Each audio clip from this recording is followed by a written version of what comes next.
Hey everyone. So this is new for me. Not really. Everyone is sick or busy. Mark is sick today, so it's literally just me. I asked about 10,000 people if they wanted to join the show, and everyone was busy. So it's just me. You got me all to yourself today. Let me see. Let me get this up and running. Oh, there we go. So, how you all doing? I've been very busy because we have, well, let's see. On Monday, we have Battlezoo Ancestry's Gargoyles coming out. We have our April Fools Ancestry coming out, which is going to be really big this year. Like, this is going to be the biggest one. We've done 2 years ago. We did Dungeons, and we only put out one PDF for Pathfinder, and then we put out like one Foundry module. And then last year we did Otherworlders, and we put out two PDFs. And I think did we do the Foundry module? I don't remember. But this year on April 1st, we're putting out a PDF for Pathfinder, a PDF for 5e. We're putting out a Path Builder 2e module so you can use it in Path Builder. We're giving out tokens for free. We're giving out animated tokens for free. We have a Foundry module for Pathfinder, a Foundry module for 5e, and we might have it for Alchemy as well, because I've been meeting with Alchemy and they want to get it in there. So that's a lot. It's going to be a big one this year. And this is, I think, the best one we've ever done. This is going to be as good as Dungeons was, as good as Otherworlders is. This one was so weird and hard to do that we needed a year to figure it out. And it's never been done before. And everyone I've shown it to has said, yep, there we go. So you're going to get all of that on Monday. And we have our Secret Dragons Kickstarter kicking off on Monday as well.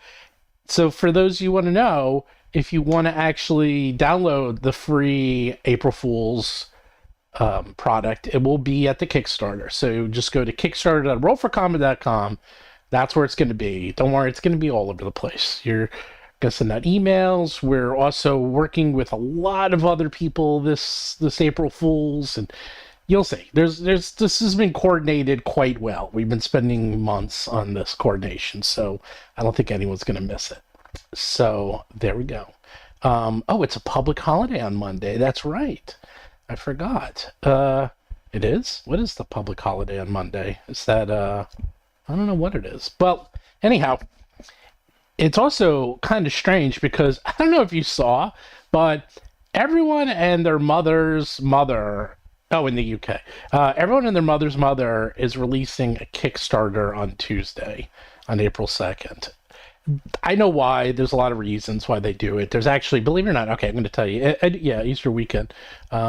So the reason they do it is because everyone gets their tax returns in April, or a lot of people get tax refunds. So people will do Kickstarters in April because then they'll have, oh, I'm getting a tax refund, and then they'll spend their money. So that's why everyone does it. I'm doing it just because it's April Fool's Day, but it's actually a nice coincidence because the other thing is you always want to release on a Tuesday. I don't know why, but you just do. I'm releasing on a Monday because it's April Fool's Day, so we're going to be ahead of everyone. Oh, and the free gift, if you pledge in the first 48 hours, this thing is worth like $100. I'm insane, okay? I am absolutely insane, but you're going to get an insanely good free gift. It's really good, but it's only the first 48 hours. I'm not extending it because it's way too expensive to do. And also, I told you we have 4 books coming out. It's actually 8 books because it's 4 Secret Dragon books plus 4 for Pathfinder, 4 for 5e, and those are totally different. So that's 8 books. But I didn't say one more thing. We're going to have these special edition covers. This is a special edition cover for Classic Creatures. I just got this in. It's a test print. You can see how awesome it is. It has both the gold and the UV. Look at that thing. I like this so much. I'm going to do this with all the special edition covers. I'm going to do this for the dragons, and we're working on them right now. So that's 16 books. 16, because each one's going to have its own cover. That's a lot of books. And they're, good news is they're almost done. I'll tell you a secret about Secret Dragons. This thing was supposed to come out last year. And for various reasons, it was delayed. Just because we're not doing everything ourselves. These are actually being written by other people. And it's 400 plus pages, and not everything got turned in on time, and then things happened and timing. So I didn't really want it to come out and compete with our other products, so I just pushed it a year. The good news is, because it's pretty much done, we are putting in 50 stretch goals. That's right, 50 stretch goals, 50. And they can add like another dozen pages to each book, not to a book, not to one book, to each book. So we're putting in a ton of stretch goals. So, because the book's mostly done, so we're just going to add more. And also, I just added another 32 pages to the book. I literally just signed the contracts this week. So I'm nuts. So anyhow, there we go. So you check that out. Anyhow, yes, I've been really busy. And tomorrow is Mets home opener, which I'm supposed to go to, but I think it's going to rain. So I've been really busy. And then I'm going to be in Pittsburgh from the Friday to Sunday. So I got to get everything done today. Everything. Did I see the Bob World Builder survey? Yeah. Because I talked to Professor Dungeon Master pretty much every day. He and I talk a lot. He lives right near me, and he and I have become really, really good friends. At least I think we're really good friends. And I talked to him by text, not on the phone. And I know he did the survey. I don't even know like why they did that survey. It's kind of weird. They put out this survey asking like, what do you think about D&D? And then they got rid of it like within a few days. It was like a weird. Also, it was a bad survey. It was asking the wrong people the wrong questions about the wrong stuff. It was just bad. I don't know. There was no point to it. I kind of ignored it because I have a feeling that's the type of survey that's just going right in the garbage, because I don't know who asked for that. So, since I have you all to myself, or you have me all to yourself, if you have questions, feel free, because I got no one to bounce anything off of. I feel like Derek from Knights of Last Call. He does all these by himself. But I do want to talk about this subject, which we'll get to in a second, which is D&D 2024 Dead on Arrival. So, what are the odds that WotC puts in a forced attribution clause in D&D Beyond? I have no idea. I have a feeling they're going to be very careful with all of that going forward, because people still talk about the OGL. And the OGL was, almost a year and a half ago, and they still talk about it. So, and yes, the average person doesn't know about it, but it doesn't matter, because if you do, think of it this way, think of the D&D world, and you can do this with any product really, as a pyramid or a tree, however you want to do it. And we are right here. We're at the top of this pyramid, and these are like the most informed, dedicated, hardcore people who sort of help define the zeitgeist and the entire ecosystem of D&D.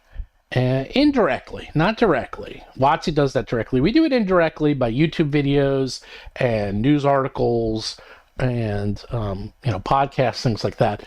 And in the past, this was very happy. People loved D&D. People loved talking about it. There was a million videos. WotC could do no wrong. I remember when we first started the show and I'd criticize WotC and people would yell at me. Like, people would go into the comments and saying, how dare you? WotC loves us, all that sort of stuff. And then OGL, and boy, that went really quick. Now it's actually almost too negative. So because we up here are very critical and suspicious of WotC and keep talking about the OGL, it starts to trickle down. And it takes a long time, but it does start trickling down. And down here is the less informed people and the casuals who just want to play a game and don't care about it that much. But it will start to trickle down, and it will start to influence those people even indirectly. It takes a little while.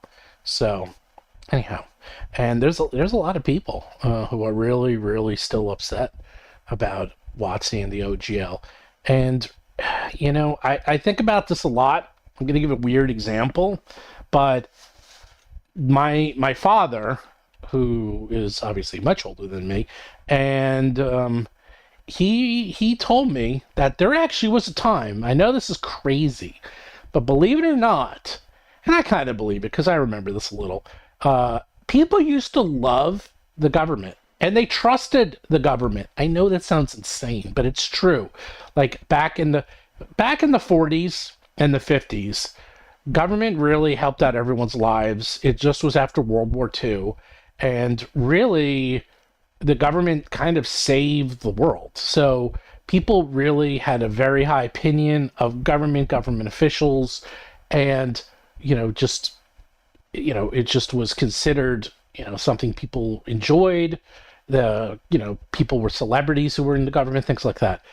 And then after Watergate, I remember my father and my mother and other people I spoke to, they said it just crushed them, and they just never trusted the government after. It was a point of no return where they can never go back and not trust. They can't trust the government ever again because they just thought, the government, sure, they lie and they don't always tell the truth, but they believe them overall. And after that, they never were able to recover from that.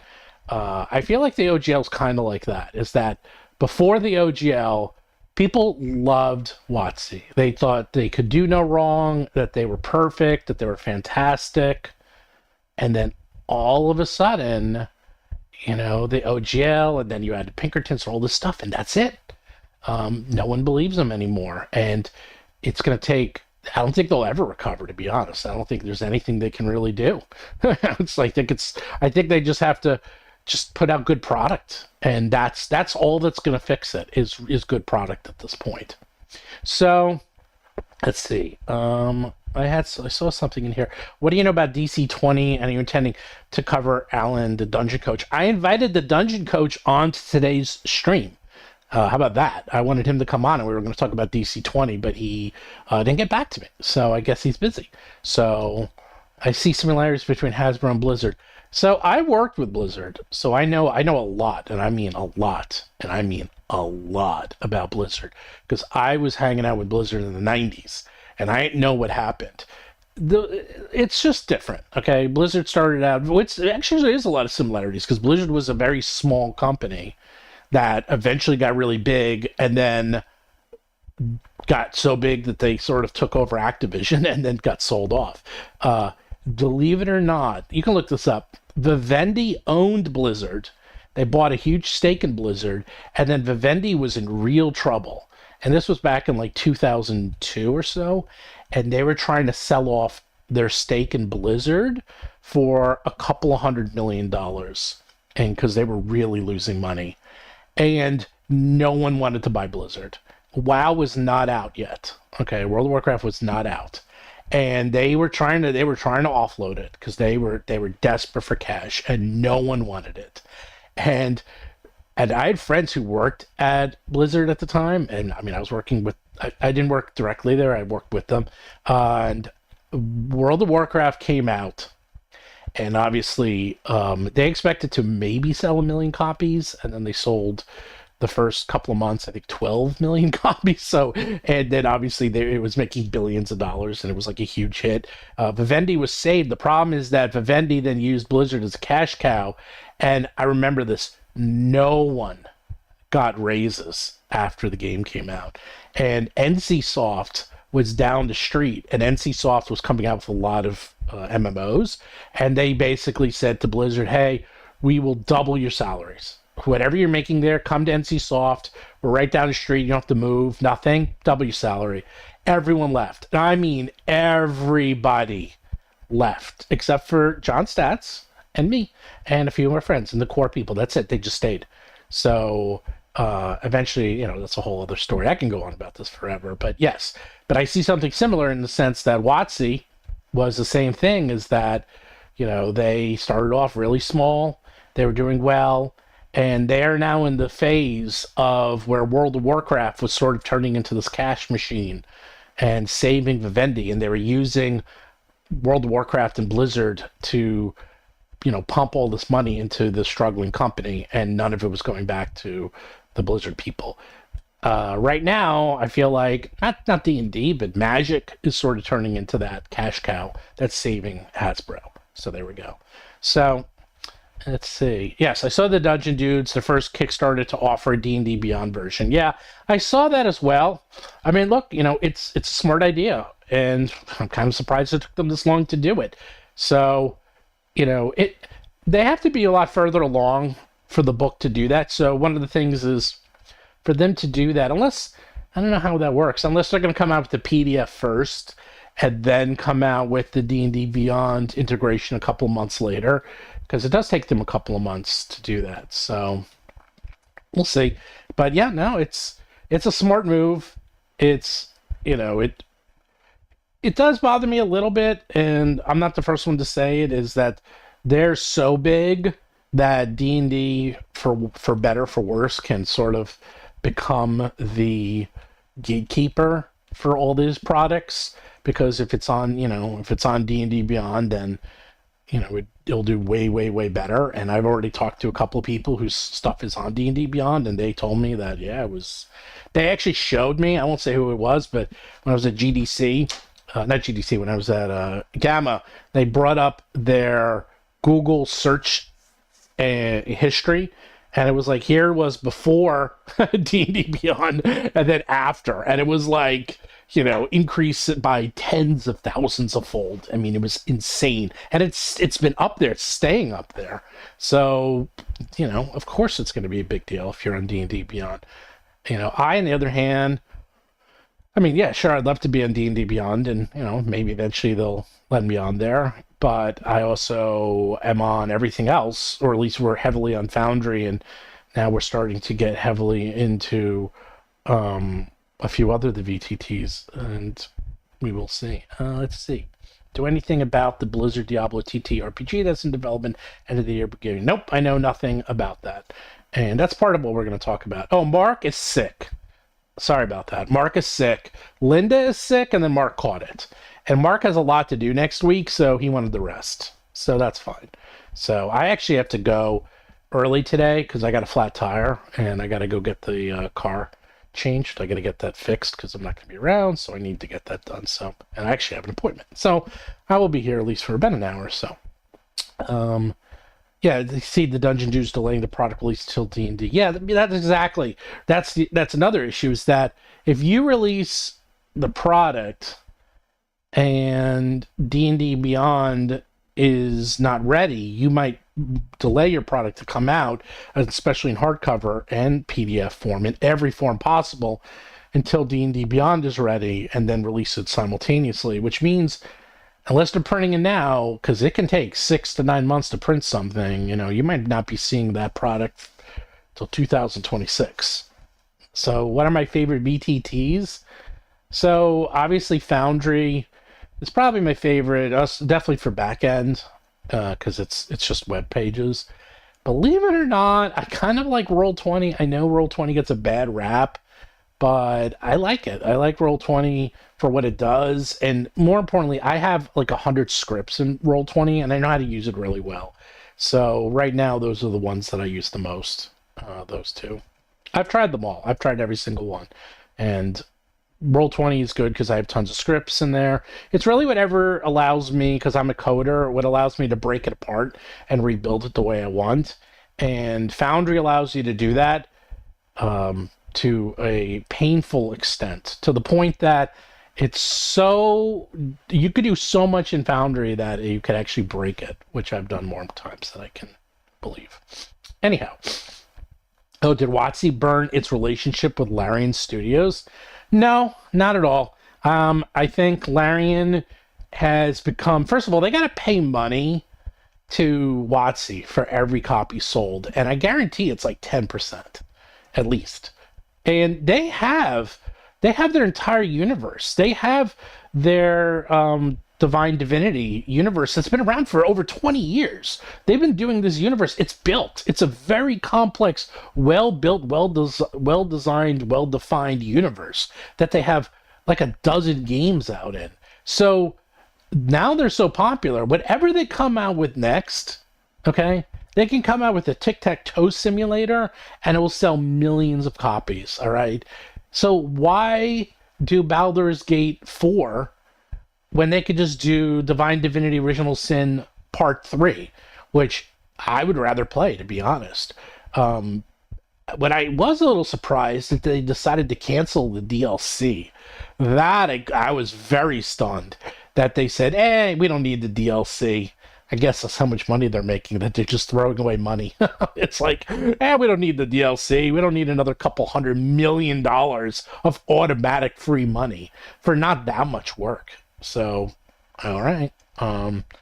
But yeah, I wasn't that surprised because I've been they're my favorite studio. I love the Divine Divinity Original Sin series, so I am very happy. I'm actually glad that they're moving on because I'd rather see Divine Divinity Original Sin 3 than Baldur's Gate 4 from them. There you go. Demiplane. Well, I don't know. I will talk about Demiplane. So, how different do you think the timeline is from PDF to print to Foundry D&D Beyond is? Oh, I know because I do it. It takes, like, I do a PDF and then it takes anywhere from 6 to 9 months for the print to be ready if you print in China. For Foundry, depending on the complexity, we could do it in a couple weeks to a couple of months. It depends on the complexity. Like, we're doing Battlezoo Eldamon right now.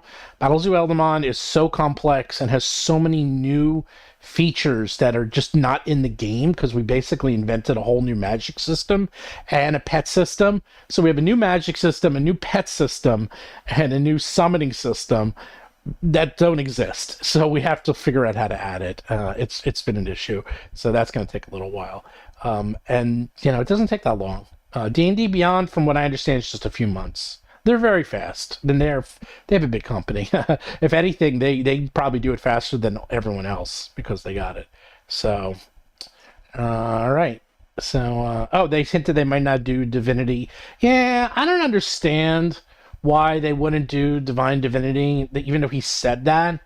I mean, I guess if there's any time to launch a new IP, this would be it. But why leave behind everything they have done in the past? It doesn't make any sense. And, did we not do Battlezoo, Otherworlders, and Foundry? If I didn't, that's a mistake, and I'll fix that. Sorry about that. Anyhow, let's get to the main topic right now. Is D&D 2024 dead on arrival? And the reason I wanted to say this and talk about this, I had a different topic, but I figured this is what I could talk about myself, is that let's look at what's going on. So back in 2014, when D&D 5 came out, I remember I was super excited and, I really couldn't wait to get it. And the beginning adventure, Pandelver was really good. And, it was just a new version of D&D. But obviously, I'm the core demographic. I'm someone who was really excited. I've been playing D&D my whole life. It's a big part of my identity. So, we went out and got it right away. And I was a little disappointed with it, and we all tried it. And then we all moved on to Pathfinder because we felt like it was not the game we wanted. It felt way too soft. It wasn't nearly as crunchy.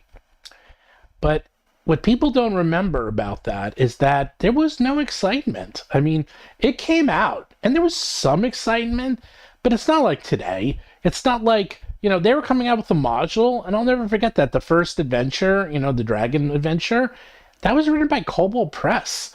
They didn't even have anyone full-time doing their own adventures. Those were all farmed out.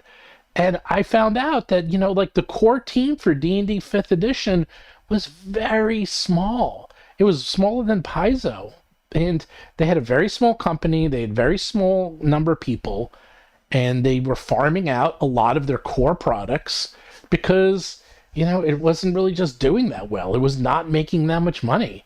It was just, it was one of the things they just sort of kept as a legacy product. And they kept it because who knows? Who knows? Maybe one day it'll turn into something. You will never... You look at their old... financial reports. WotC is never mentioned in them. D&D is never mentioned. Magic the Gathering, never mentioned. Okay? Never. And then a little thing called Stranger Things happened. And man, it's so funny too, because when Stranger Things was first shown, I was so excited because I could tell. I don't know how or why, but just the font was the same font that's all in the Stephen King books, which I've read them all and I loved it. I could just tell that it was just channeling 80s energy. And then they made D&D not just part of it, but the central part of Stranger Things. Now, it could have ended there if Stranger Things was like a modest hit, but it wasn't a modest hit. It was a gargantuan hit. It was the biggest hit pretty much ever on Netflix up to the time. And they were smart enough to then follow it up very quickly with Stranger Things 2 and 3. And they continued heavily down the D&D path. And they just, man, I just rewatched it. Damn, man. It's like, yeah, it's not perfect and it has issues, but I still say it's better than 99% what's out there now. And I remember, I've mentioned this before in the stream, it's that I've heard people, like school teachers, talking about Vecna. And I'm like, how on earth? Like, that is how embedded Stranger Things and D&D is in our society, that people who, if you said the word Vecna to anyone 10 years ago, I'd say 99.99% of those people would have no idea what you're talking about. And now, I'd say 1 in 10 chance. 1 in 10 that if you say Vecna, that one of those people will say, oh yeah, I know who that is. And they know nothing else about it. They're like, oh, that's a really bad person who's in Stranger Things, who wants to like kill everyone. Yeah, that's kind of all you need to know. And in fact, during GaryCon, they even, in the interviews, they said that they made the Vecna book because of Stranger Things. In fact, Stranger Things is now helping guide how D&D is coming out with adventures and marketing their own material. It shows you just how influential Stranger Things is. So, by the way, people wanted to know Mark is sick. There we go. So anyhow, if you also remember, I was really big into podcasting. So I started podcasting over 20 years ago. I did Gaming Steve. It was a video game podcast. It was one of the only ones out there at the time. I love podcasting. I listened to tons of podcasts. I remember I would be searching, like every week, I was searching for a new D&D or Pathfinder podcast. And I couldn't find anything. And I mean nothing. There was nothing out there. And it drove me crazy because I was like, why can I not find anything? And then when D&D 5th edition came out, Matt Covell was pretty much the only one really doing content, if you remember. Like, he was kind of it. And there was a few podcasts, like here and there. But be honest, a lot of them were so heavy into D&D. And a lot of them, how do I put this nicely? They were talking about D&D as newcomers. And I was much more interested in learning about D&D as someone who's been around and wants to know more about the deep history and deep topics rather than how do you play a fighter? I'm like, I know how to play a fighter. I've been playing D&D at that point, 35, 40 years. So I don't need to know the basics. So I was looking for, deeper topics about D&D. And then for whatever reason, between Stranger Things and then Critical Role, of course, then suddenly actual plays were coming out left and right, and it just started to explode. And I remember, so I started an actual play. That's what Roll for Combat originally was. There was exactly one Pathfinder actual play out. That's it. And it was Glass Cannon. And I was begging my friends for years to do an actual play. Years and years. And one of them said no. One of them didn't want to be on it. So I didn't do it. And then when Glass Cannon came out, I said, you guys, we're doing an actual play, and if you don't want to be in it, then you can quit the campaign. And everyone did it, and that's what became Dead Sons. And that was the Starfinder campaign that we did. And I remember at that time, there was 3 actual plays out in the Pathfinder Starfinder universe. There was me, there was Glass Cannon, and there was one other that was also doing Dead Sons. And that was it. I swear to God, this is not even that long ago. That's 2017. 3 actual play podcasts. That's it. Now, what? There's probably 1,000, 2,000. I mean, there's so many, it's kind of ridiculous. There's just endless actual play podcasts out there. And that's the point, is that think about how much has changed in 10 years. 10 years ago, very few people were playing D&D. No one really knew about it. It wasn't part of the zeitgeist. There was not even that much on YouTube. There was no podcast on it, nothing. Now let's go today. So today we have, obviously, a lot of people know what D&D is. They're putting a lot of money into this new version of D&D. There is Critical Role, the new version of Stranger Things 5, which is coming out, which is going to be the last season. So they're going to promote the living crap out of this thing. And Hasbro is going to start promoting D&D. Oh, and then, of course, we have Baldur's Gate 3. I mean, there's everything in the world to help promote D&D. However, there is one small issue, and that is, excuse me for a second, let me just take a drink. There's a couple of issues, is that, first of all, there is so much competition for D&D. I mean, people are talking about DC 20. I now just see a lot of people have been talking about Daggerheart left and right, Daggerheart this, that. Every day I got another Daggerheart stream coming in, or a video. There's so much going on. There's something like 20 new games coming out. And then on top of that, MCDM, they have their new game coming out. We have Daggerheart. We have Brandon Sanderson's new TTRPG. That one, actually, I'm very excited about. But what really tipped it for me is that this week, there's a humble bundle for Avatar: The Last Airbender TTRPG.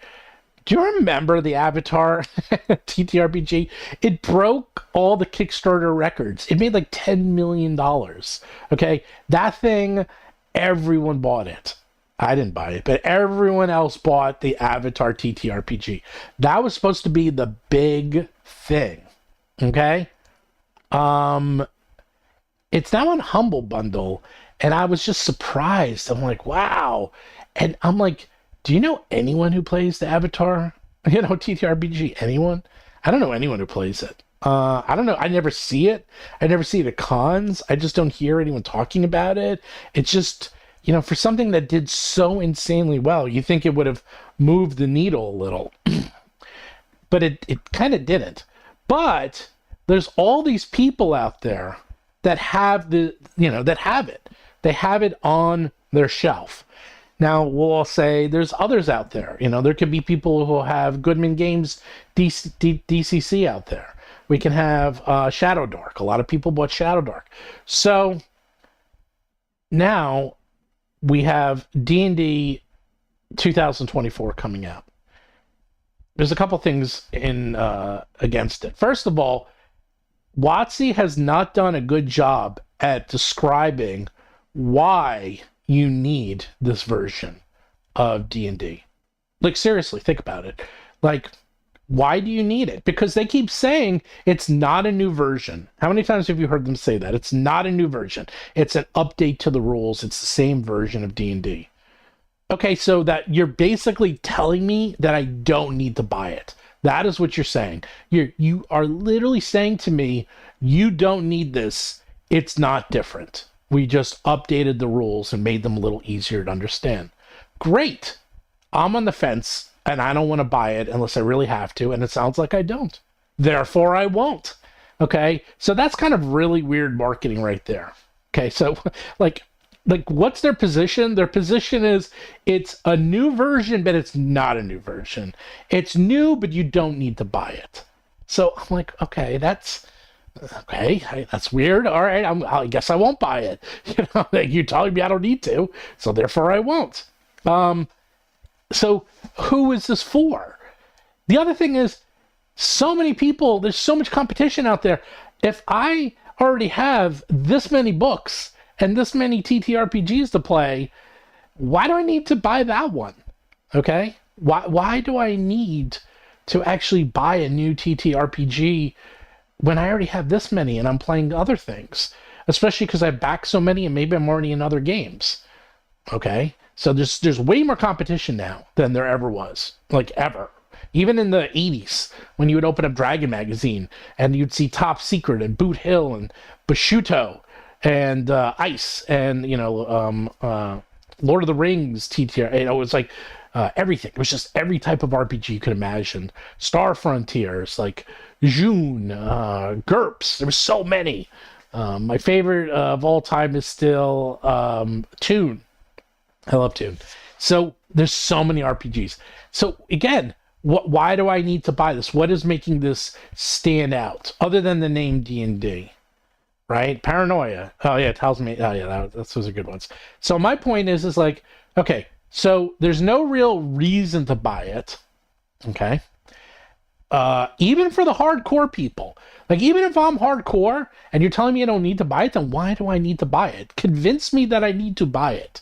Convince me that I'm going to have to spend on those 3 books something like almost probably over $250 on 3 books. Convince me. Okay. Yes, the art's amazing. Yes, I'm sure there's new stuff in there, but what are you adding? What are you giving me that's new? Obviously when you go from 4th to 5th edition, it was a completely different game. So of course I was buying it. So convince me that I'm wrong, stream. I see we have 325 people watching. And we have a pretty lively chat. Convince me, what is going to convince you to go buy this new version? I'm going to buy it because I'm a publisher. I have to buy it. I have to see everything. If you saw, I have my desk goes all the way around. It's like an L shape. I have stacks of books over here. I have so many books. And I don't play any of them, but I read a lot of them because I just want to see what other people are doing. So I get some ideas and I just want to see what the competition's doing. But you tell me, like, what is going to convince me that you need to buy this new version? So Tim says none of these TTRPG Kickstarters will go evergreen. They are one-shots. What they make your Kickstarter will be. Okay. You are correct, Tim. And I actually did want to talk about that. Thank you for that little segment, because there's one thing that's fascinating. Is that these new TTRPGs come out and they do really, really well, and then they die, or they just sort of fade. And I'm looking at, like Daggerheart and not Daggerheart. It's not out yet. That's unfair. Avatar Last Airbender. Avatar's interesting because they came out with a game and then they used the show as the lore, and they're still coming out with new books, but they're basically saying, okay, because the secret to coming out with a really good TTRPG is you have to do what's called a kitchen sink RPG. Is that 99% of these RPGs that come out are very specific and they do one thing really well, which makes sense. Okay, if you're going to come out with a Shadow Dark, like what does it do? It does grim dark really well. Does it do anything else really well? Probably not. Doesn't have like cooking in there or a pet system or anything else, but it does what it does really, really well. So a lot of these RPGs are very narrow in their focus. They're not very wide, but they're really narrow. But then you have D&D and Pathfinder, and they are the kings for a reason, because they are big and deep. Okay, they have huge amounts of lore. Whatever you want to do, you want to have a cooking system, there's a book for it. You want to do, oh my God, I saw something about, there was like a system for like arm wrestling for like D&D that just came out. I was like, wow, do you really need a system for arm wrestling? Like, is that necessary? The point is that it's there. Like, that's how deep these games are. And people, Shadow Dark, by the way, people are making content for it. It's going to take a while, but you're right. But my point is that one of the reasons that people continuously go back to D&D and Pathfinder is because they're so deep and they're so wide. There's so much content. Like, whatever you want to do in those systems, there's something that it was either written for it by the company or by a third party.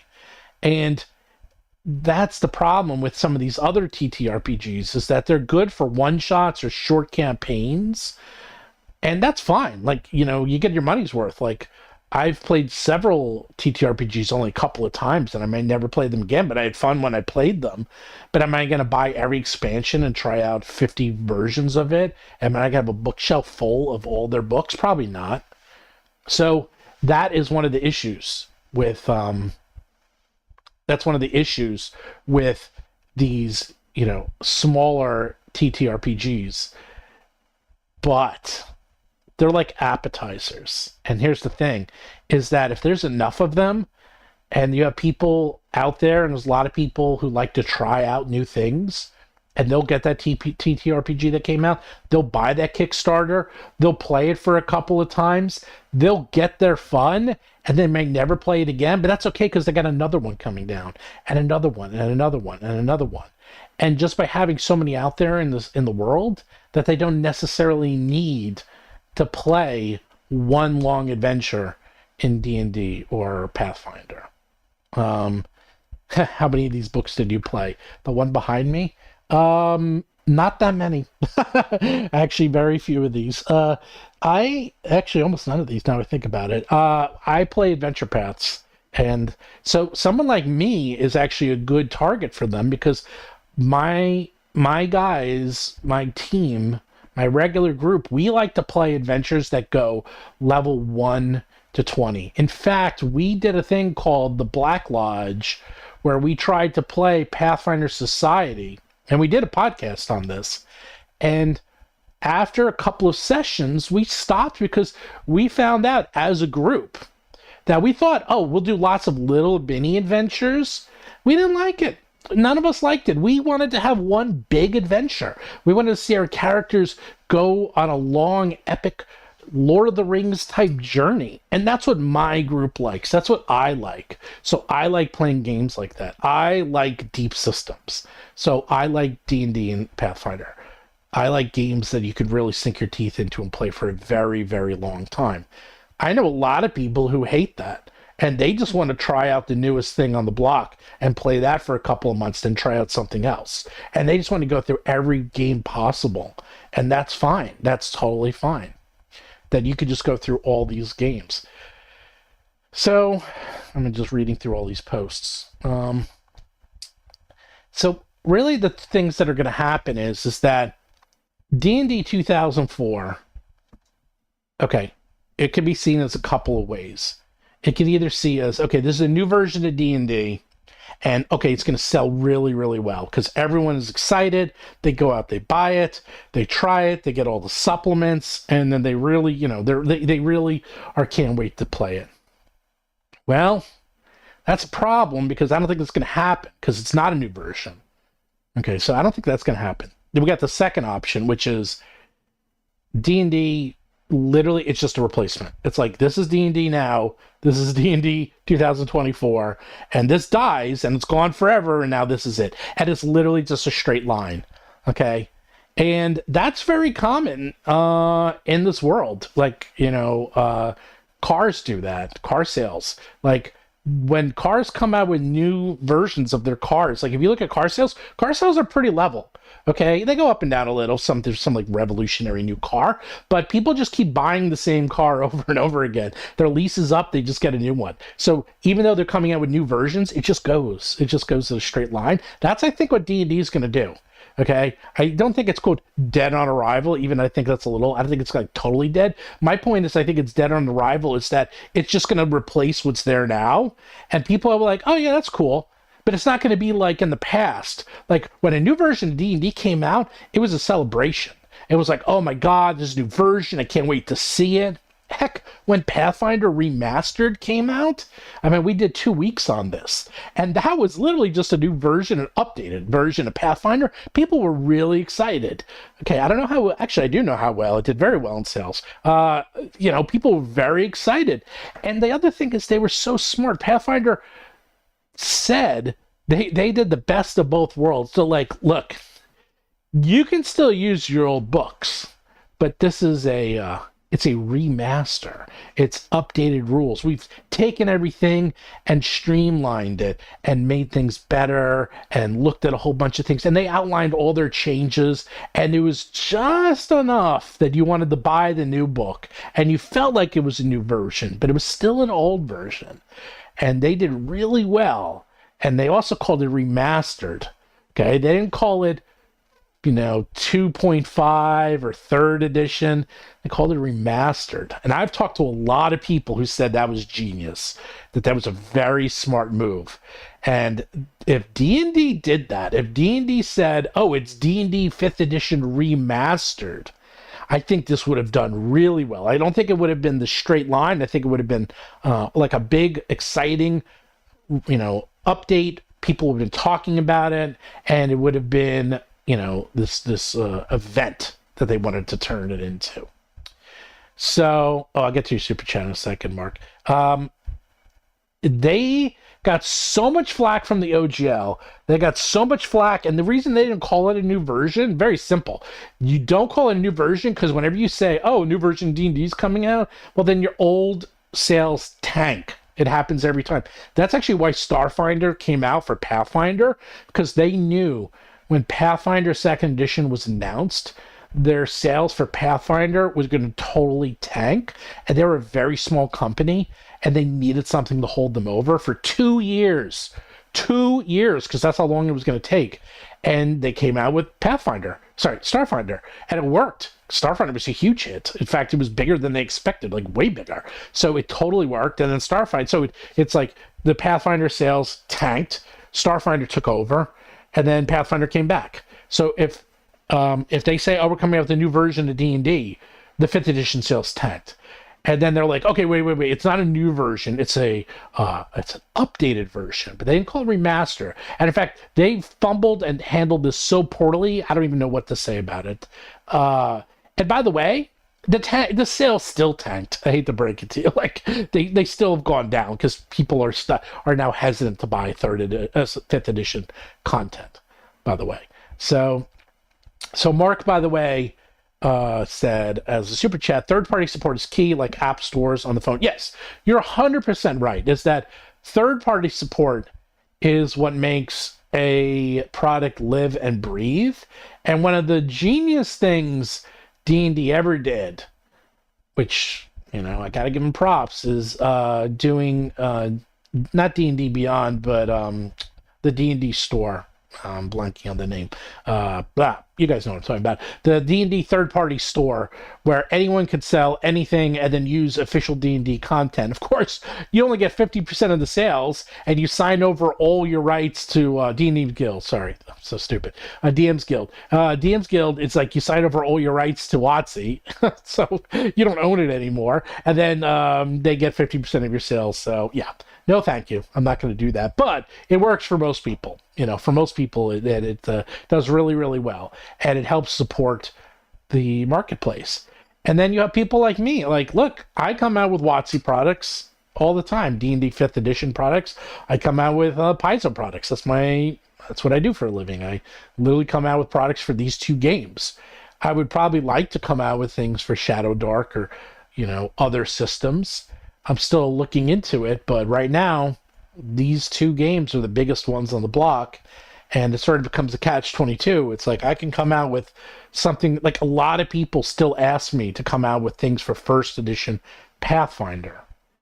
We're just not. There's a lot of reasons. One, it's extremely hard to write for. Two, the marketplace is incredibly small, and I know the people who play love it, but if I would lose money. It's simple as that. I would lose money, and I would lose time, money. More the time is really the problem. That's not even the money. The time is an issue, because time is money. It's that I would lose so much time converting our stuff to Pathfinder First Edition that I would have to put out less product overall because we're small. So it's just not going to happen. But you're completely right, is that the more third-party content that's out, it helps the main game itself, which is kind of why the OGL was such a stupid move.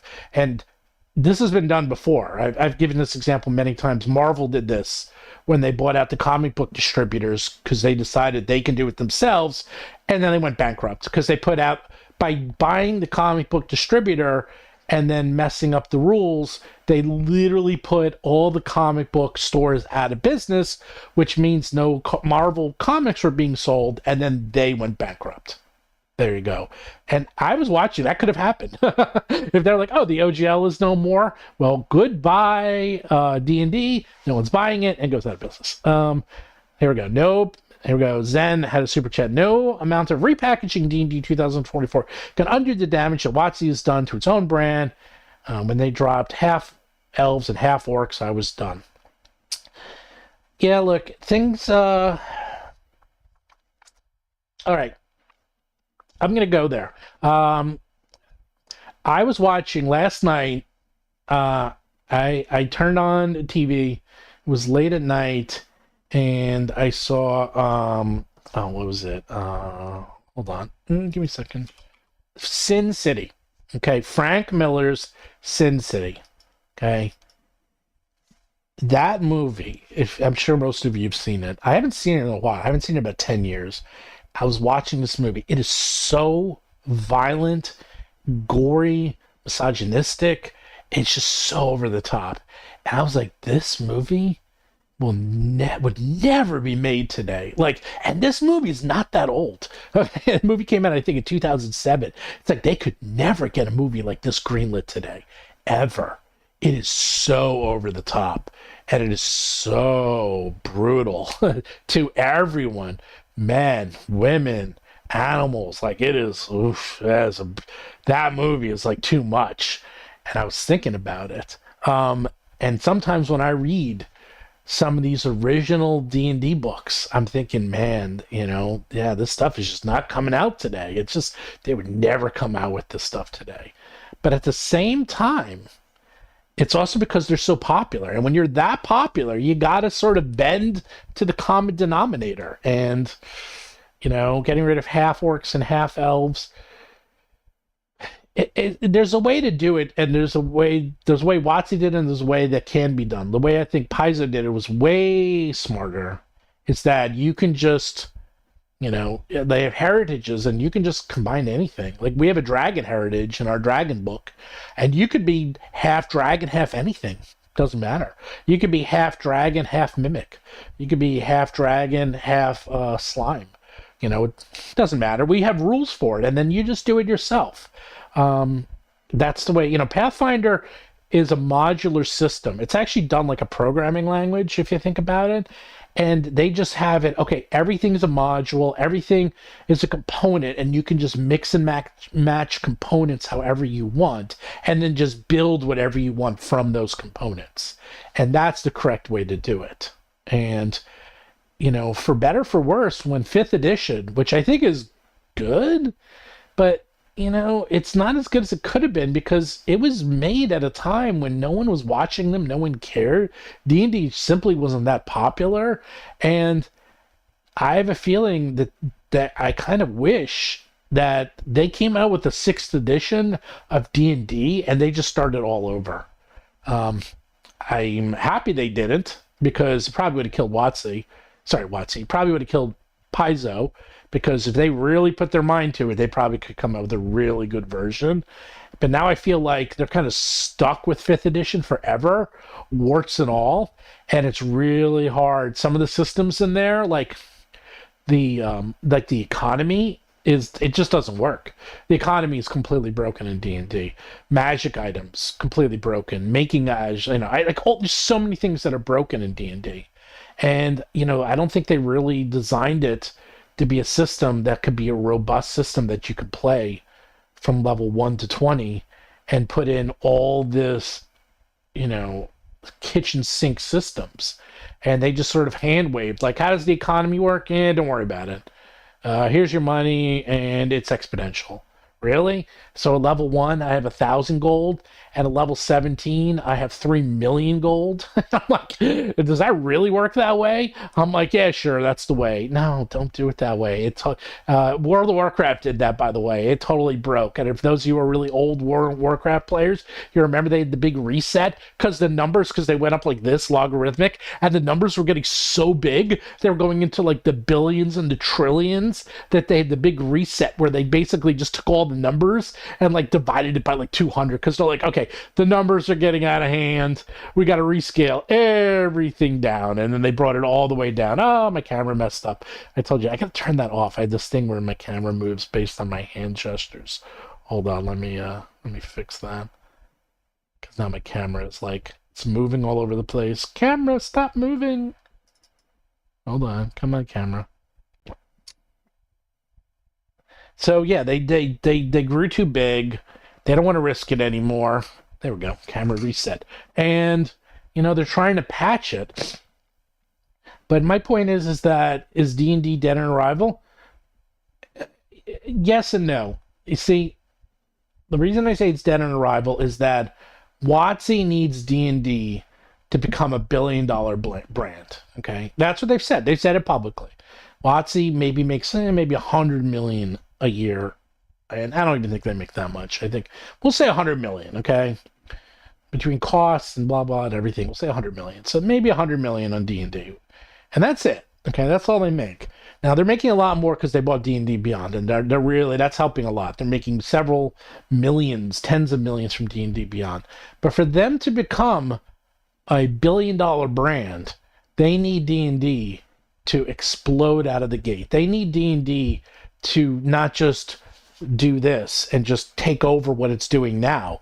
They need it to go straight up. They need it to become a monster. They need it to become a gigantic world-ending brand, and they're positioning themselves for failure. In their current way they're doing this is that they're like, okay, at D&D it's a new version, but not really. All right, you don't really need to buy it if you don't want to. And yeah, we got some cool adventures, but those are going to work with your old books. You don't need the new books. Okay, so then why am I buying this? Like, what is making me excited to buy this thing?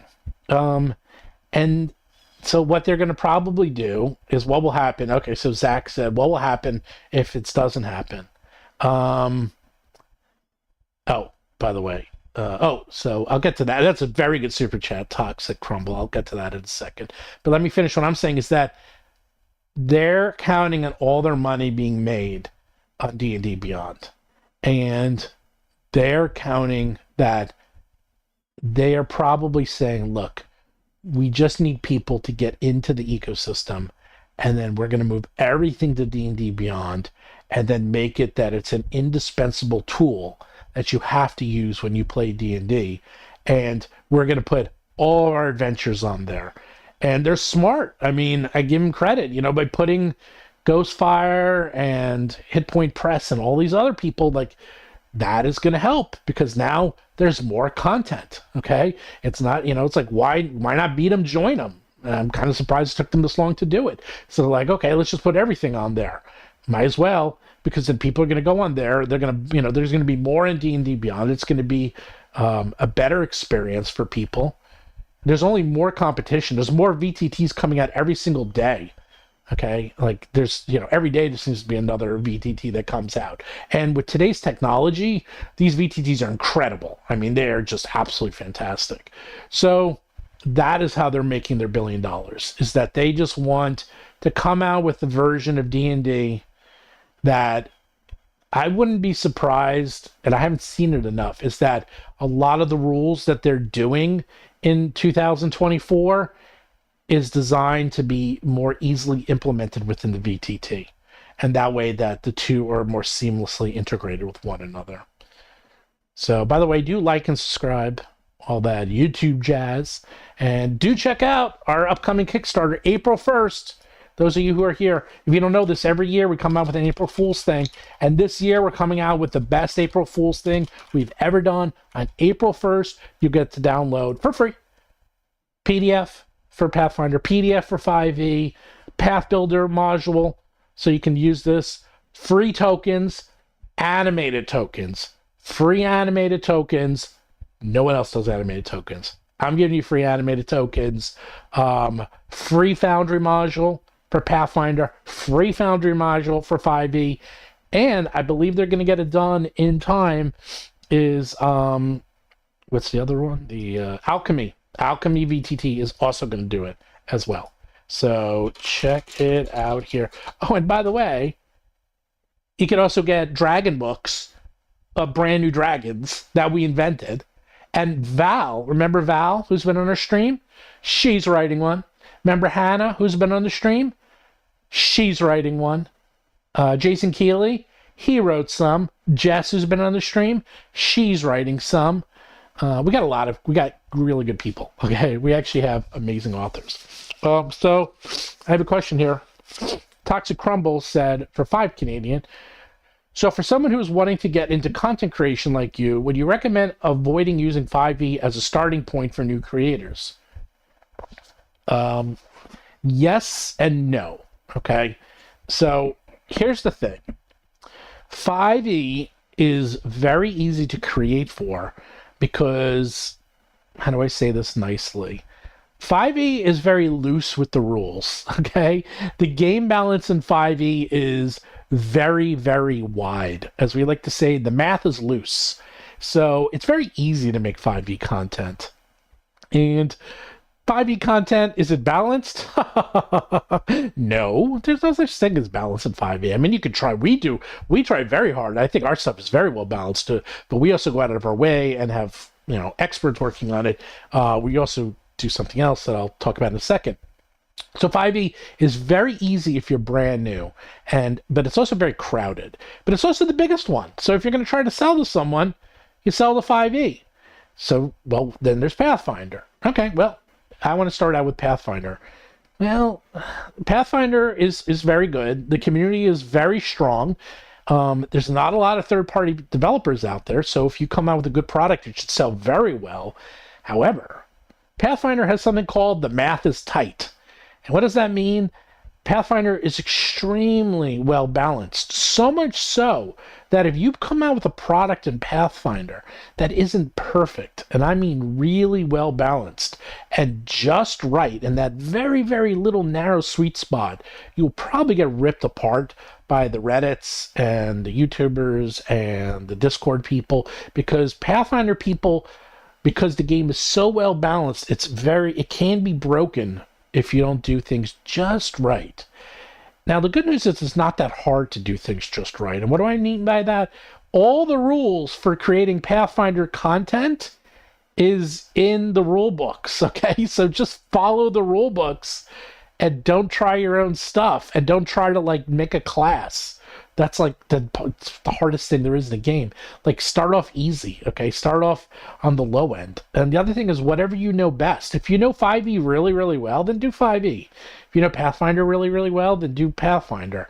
I will say converting from Pathfinder to 5e is much easier. Converting from 5e to Pathfinder is incredibly hard, near impossible, because of the balance issue. And we've been working with a lot of people who are doing that. They're moving and they're realizing, it's very tough. It's extremely hard, because it's just the encounters, the number of encounters, the treasure system completely different. It's just very hard. But going from Pathfinder to 5e, it's light years better, light years easier. But you know what? I would say do Shadow Dark. Okay, you want to do something, do Shadow Dark. Shadow Dark is relatively simple to develop for, and it's really popular right now. So do Shadow Dark.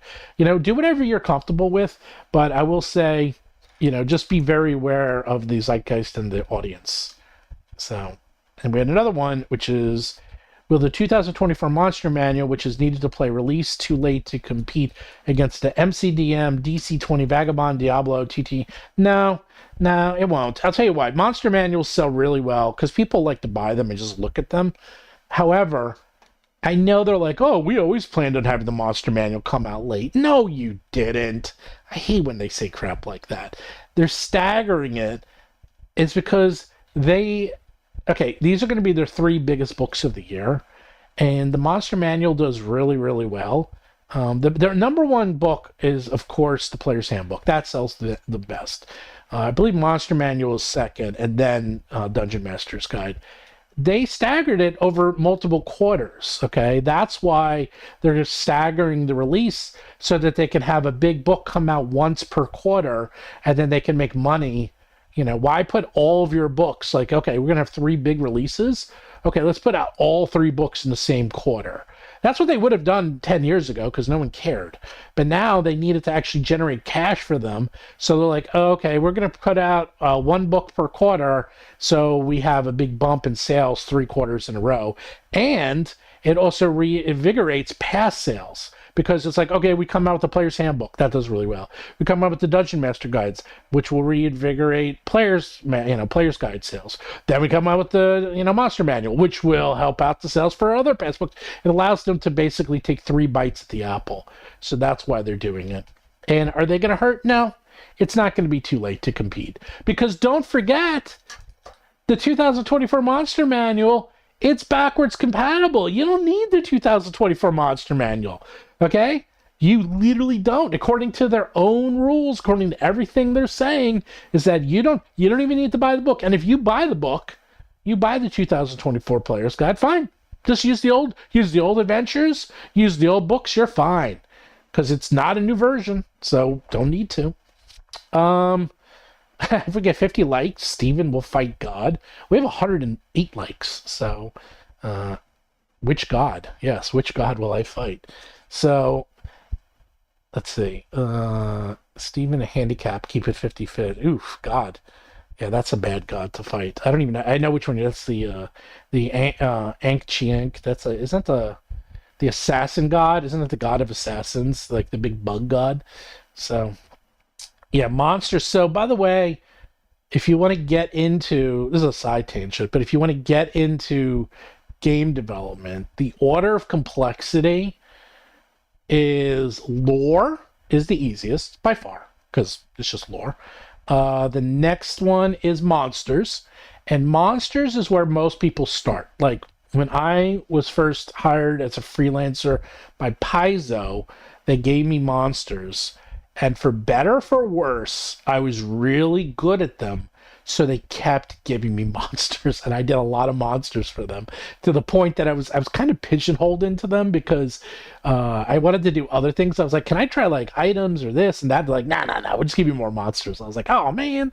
And so I ended up just doing monsters because monsters are tough. Monsters are they're easy to do, but they're very hard to do well because in 550 words, okay, that's all you have. You have 500, 600 words. That's all you have for a monster. You got to get all the stats in there. You got to get the background, the lore, and flavor. Like, think about how much you need to get into a monster. It's really tough. And that's why we have the RPG Superstar, where all of our monsters are made by you. And it's really a good way to get into it. Like, that is how you do it. After that, items, believe it or not, items are tough. Items are really hard to get right. I'd say items are next. Ancestries are next. Ancestries are really tough because you got to figure out how to do it. You got to know the rules really well because there are certain invisible rules in these games. So if you're doing an ancestry from level 1 to 20, you can't give someone flying in level 1.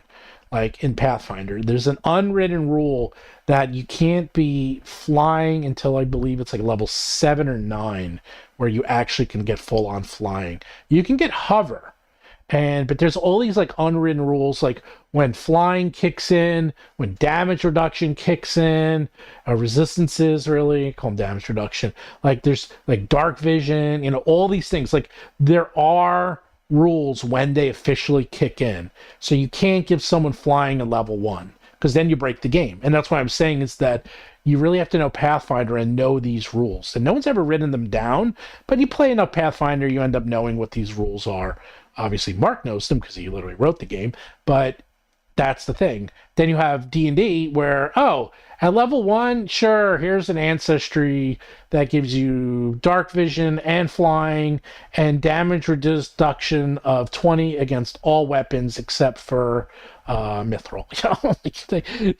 They don't have these rules. So anyhow, so RPG Superstar, another one happening this year. So the Kickstarter for Elemental Storm is coming out this year. It's going to come out later this year, probably this summer.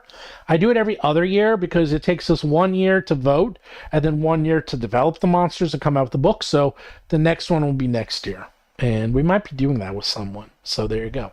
Yeah, level 5, you're already a demigod. Yeah, seriously. The other thing is also just the way D&D works is that you can be level 1 and you can go up against a level 20 dragon. And don't quote me on this, but the math is something like you still have a 30% chance to hit.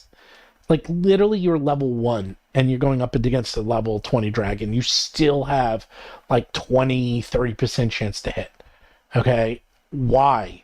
Okay, it should not even be possible.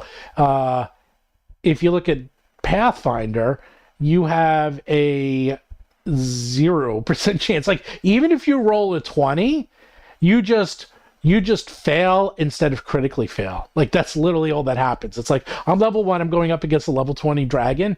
You roll a 20, great. You failed instead of critically failed. That's all that happens. You still have that 5% chance, but it's not to hit. Okay, you just fail instead. Or maybe you hit. Maybe. There is still that, incredibly, sometimes it is. But the point is, because of the way Pathfinder works, and it works very much like a video game, if you guys, you know this, if you ever play a video game, and like, if you're level 5 in WoW and you go up against a level 10 creature, you'll die. It's simple as that. You cannot hit it. And Pathfinder is built that way. It's that the higher the level of the monster and the lower you are, it's that much harder to hit and do damage. Plus, they have more hit points and all this other stuff, which is, it really also gives you a very good power feel because I've seen it in my games where our characters will be level 5 and they go up against the level 8 creature and that creature just wipes the floor with them. And then they go up against that same creature level 7 and they hold their own and they do really well and they feel powerful. And then they go up against that same creature at level 10 and they just beat the living snot out of that thing. And they go up against like 5 of them and they just wipe the floor with them. And the guys that I'm playing with, they're either like, wow, remember when one of those just wiped us out and now we're just like destroying them? They're like minions to us. And that is a great feeling. And that's one of the reasons why I like Pathfinder, is that it just feels like you really get strong. And you can fight creatures that used to just beat the living snot out of you. And you can just crush them. That's a sign of a poor system. What I'm talking about or what you're talking about? I like that system personally. So, but yeah, the poor system is the way D&D is made. Oh, you hate the power creep in Pathfinder? Nah, I disagree with you. It's not power creep. It's not, that's you leveling up. It's not power. Power creep is different. Okay, power creep, the definition of power creep is that something you're normally supposed to get at level 7, we'll say flying, okay? Say you can get flying at level 7. Now you can get a level 5. And there's like one item or one ability that gives you that ability at level 5. That's power creep. That's the definition, is that the power is literally creeping into lower levels than you weren't supposed to get.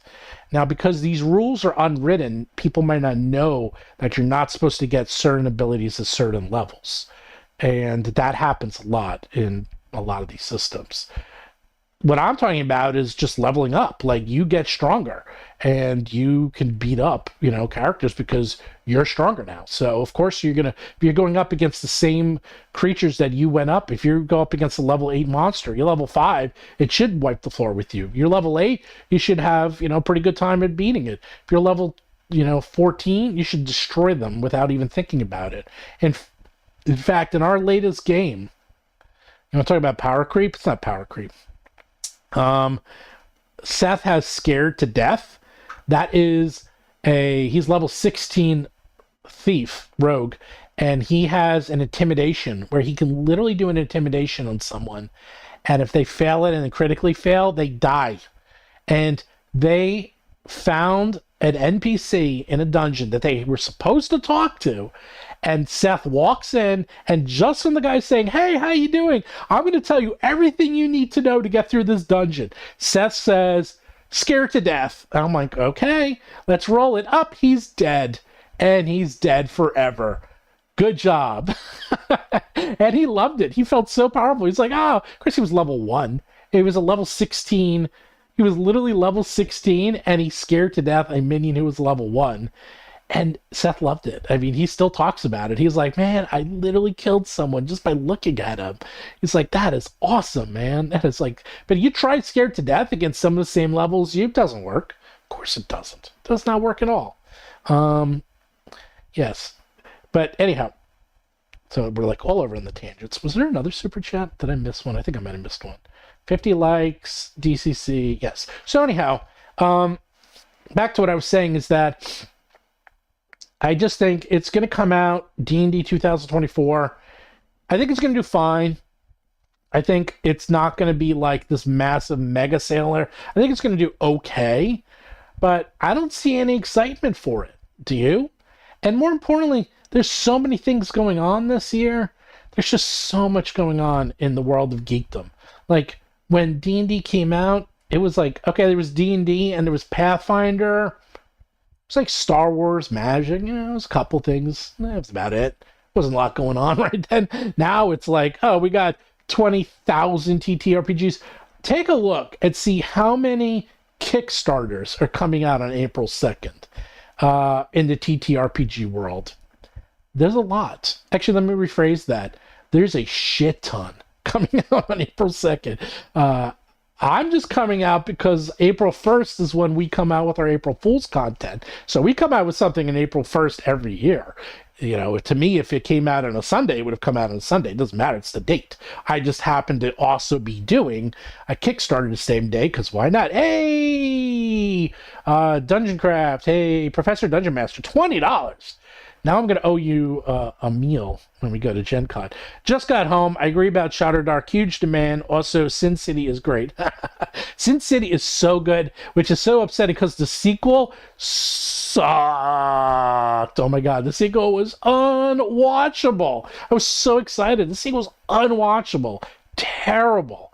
Unbelievably terrible. Anyhow, but Shadow Dark's in an interesting space because the Shadow Dark world and the game itself is very narrow, okay?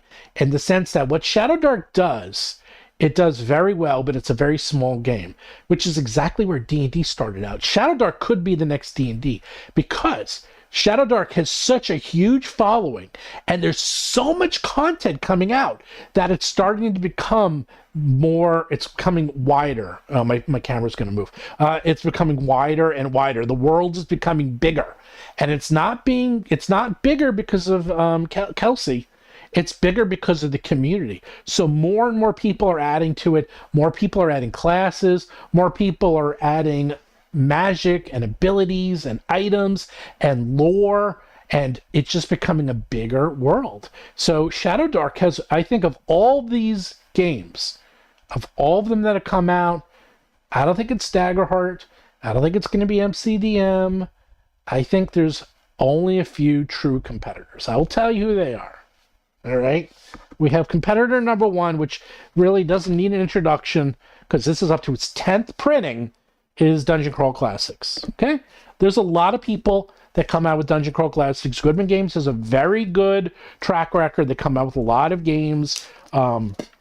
It's fun. It's got a huge following, gigantic community. They actually just signed with Diamond, with us. Actually, I signed with Diamond. That's how we distribute our books, and they did too. So Joseph's going to be in more stores and more places, just like me.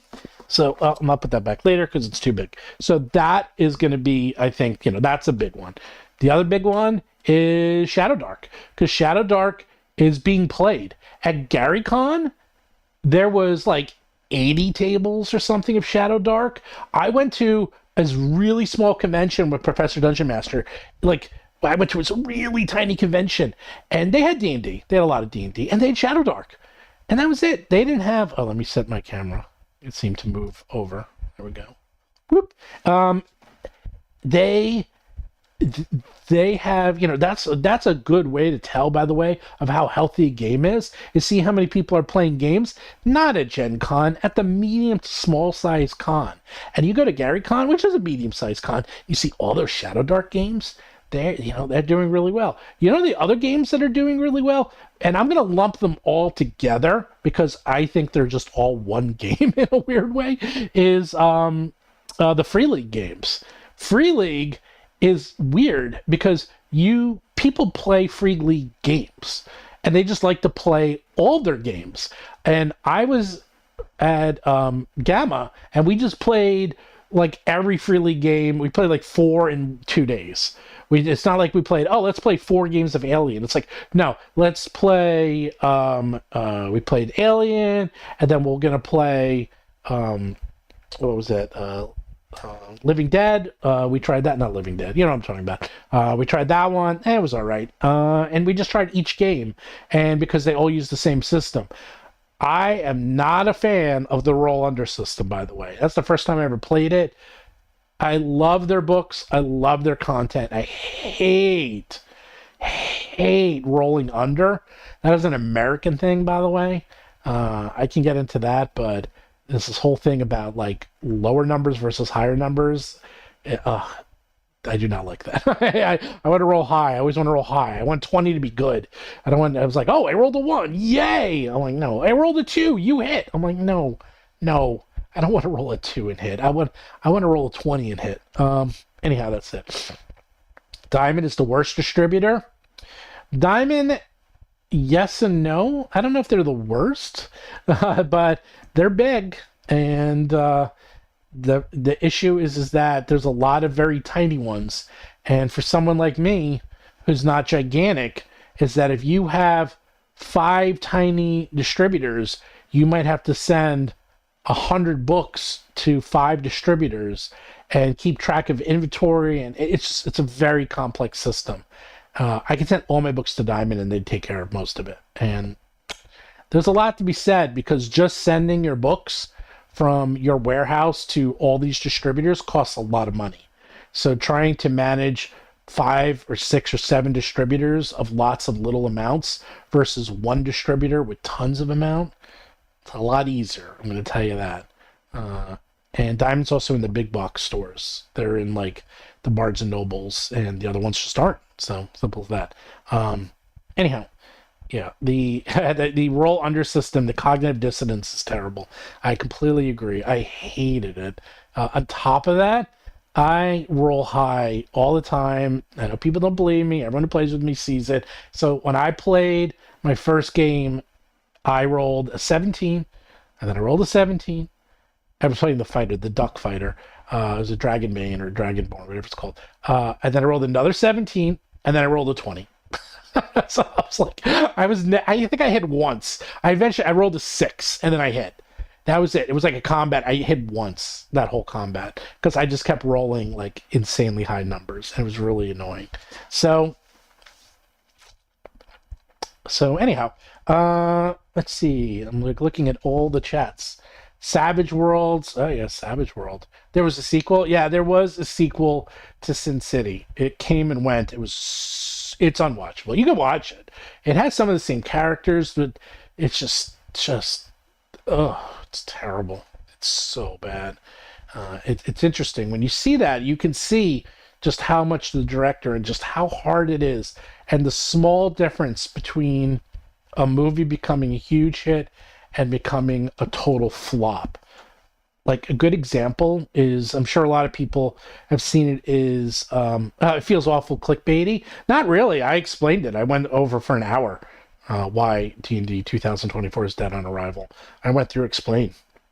I still think it is dead on arrival. I think it's going to come out. I'll be able to tell, by the way. So I have access to all the sales data. As a publisher, I have access to see what it sells, and I can tell you exactly how much it sells, and that includes Amazon, includes Barnes and Noble. So I will tell you when it comes out. Come back here, and I will do a comparison. I will look at the first 4 weeks of D&D 2024 and see how it sells compared to other weeks and compared to the first 4 weeks of when it came out originally. So we will do a comparison. I will be able to have legitimate numbers to tell you how well it did. I rolled too high. Oh, Derek, I rolled too high. It's so sad. Derek, you wish you could roll like I can roll. Derek is just jealous that he can't roll high. Derek is jealous of my rolling high ability. Derek saw it in person because we played a game of Oath, and every single person in that game ganged up on me. And I still almost beat everyone because my rolling was so insanely well. It was so good that if 4 players combined, it was like 4 or 5 players could barely beat me by myself because I was rolling so insanely well. So, and they couldn't believe it. They couldn't believe I was devastating their armies. Anyhow, yes, don't play me in Risk. So that's another one I seem to destroy. I know it's impossible. It's impossible. It's luck. Yeah, well, I don't know, man. I roll really high. It's always been. I've had it my whole life. I don't know. And I know people say gambler's fallacy. You only remember the high rolls. Trust me, it happens. I don't know why. Let's see. Odd numbers. Yeah, let's see how lucky you are. If any odd roll is a miss, then any even is a hit. So yeah, I'm not good at any of those systems either. Even odd systems. I don't know, man. I don't know. And I will tell you a story. I've told people this story, but I'll say it. Is that okay? I'm insane, but there was a study done. Okay, you can look this up, and there was these random number generators. I'm not someone who believes in spirits. I'm not someone who believes in karma or believes in ghosts or anything like that. But there was this experiment where they had these, everyone remembers this, and I've seen YouTubes on this, where they had these random number generators randomly making numbers between, it was like either 1 to 100, 1 to 1,000, and they distributed them all over the world.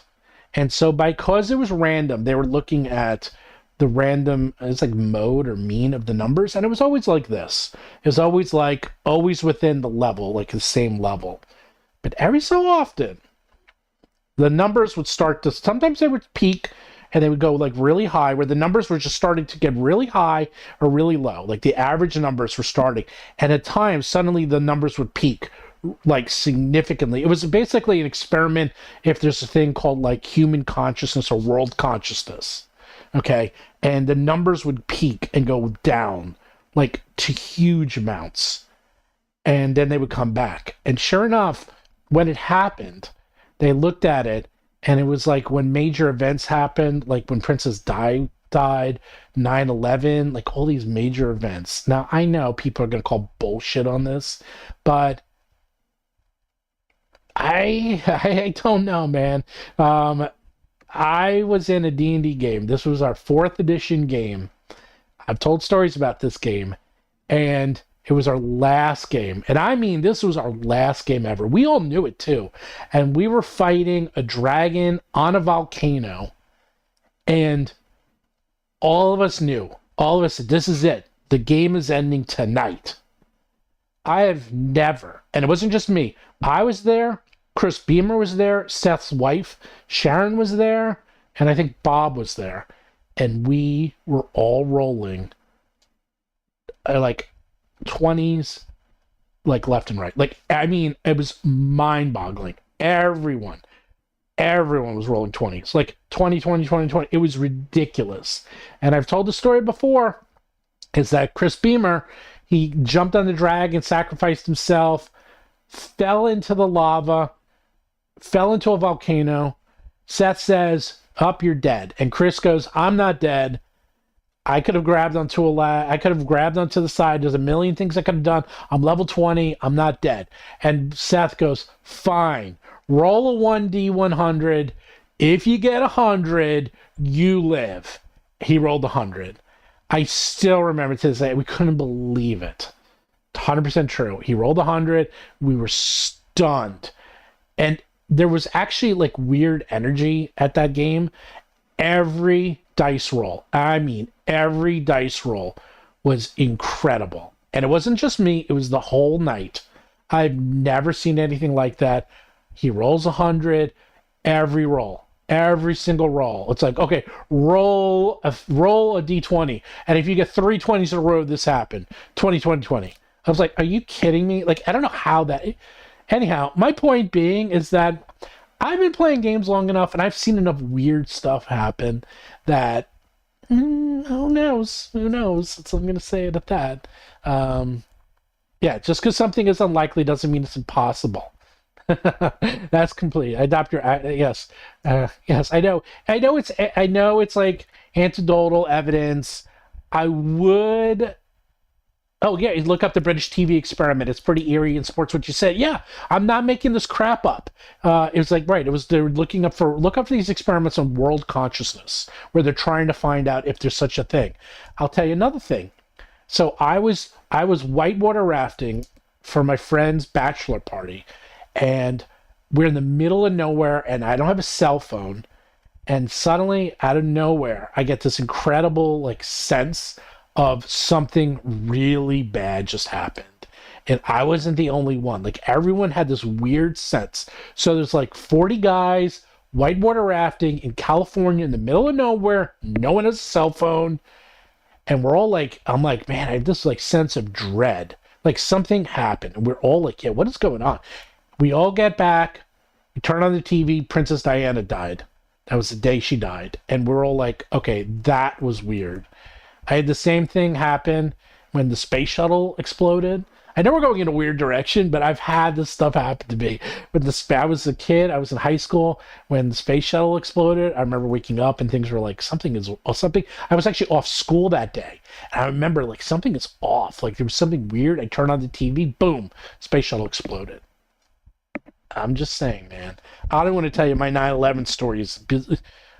I'll just leave it this way. I was in the airport in New York when it happened, and I have a that's a whole other topic because I have some very uncomfortable stories for that day. Anyhow, let's see any other names for them? Yeah, I don't know what it's called.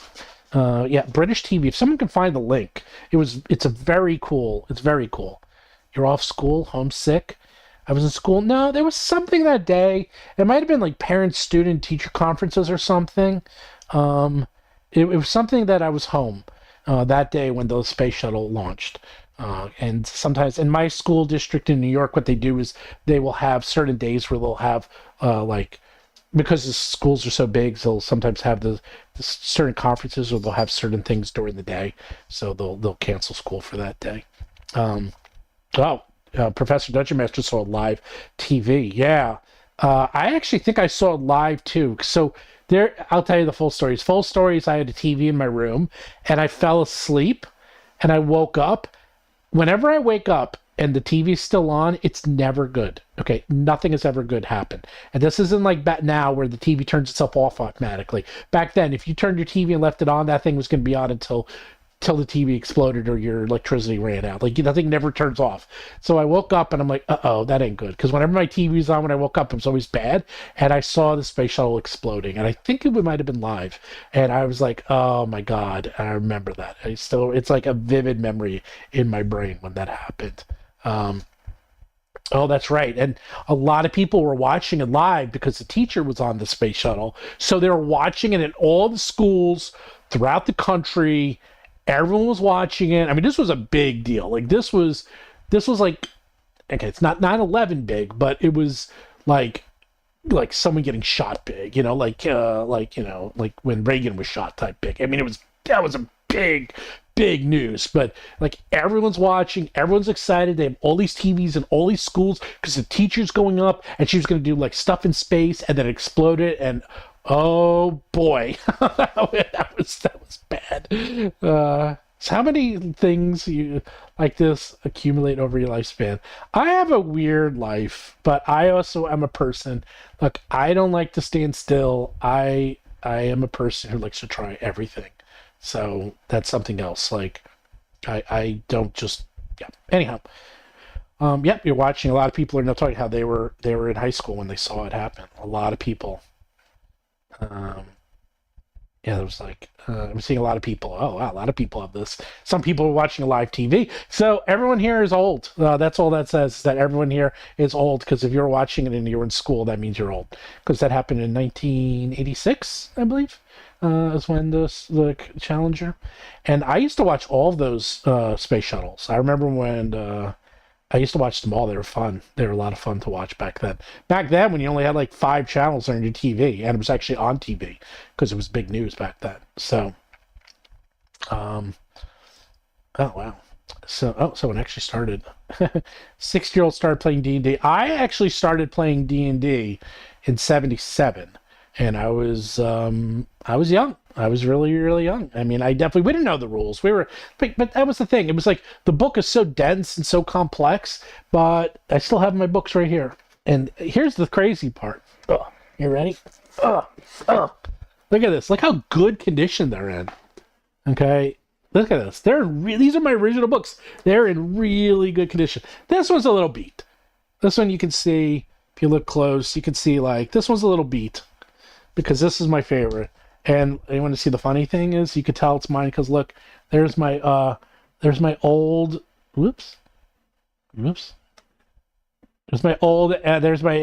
wrote in it my old phone number and address. So if I ever lost the book, people could find it.